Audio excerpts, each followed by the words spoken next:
So what's the deal with getting your songs placed in video games? How hard is it to do? Are the fees generous on the upfront? Do you even earn royalties? You know, all that kind of stuff.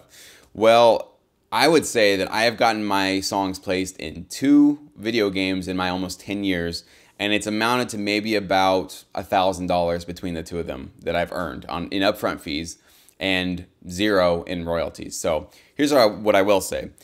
Obviously, you can make money, you know, pursuing getting your songs placed in video games. And if you see opportunities online to submit to, you know, somebody who's looking for a song for video game, you know, they might be offering $500, $1,000, maybe even more. I've seen some placements that are up towards, you know, $2,000, $3,000, maybe even higher.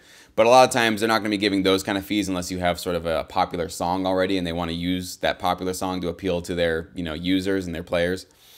But most, if not all of these video game placement deals, these synchronization deals that you're going to be offered, it's going to be a buyout, meaning that they're not going to offer you any royalties because in many ways, there's no infrastructure to figure out how many times your particular song was played on that video game. You know, when it's distributed throughout the world and there's no central agency that can say, well, you know, let's say your music was on level 5 of the video game.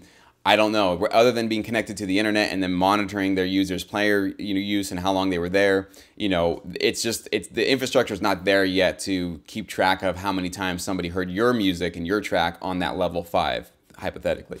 So most of those deals, they don't see any long-term revenue. They don't see any sort of income that you can count on for the rest of your life. So if you're hustling for video games, what I would recommend is you take them as they come. If there's a great opportunity and you have an opportunity to get your music licensed and there's a fee that's decent, hey, go for it, you know. But I would not make it my primary goal, what I'm looking for as far as getting my songs licensed all the time, because if that's what you're looking for on a consistent basis, it's going to be a constant hustle for you. Every single month, you're going to have to be spinning your wheels, trying to find new deals, new video games to get your songs placed, just to be able to pay the rent.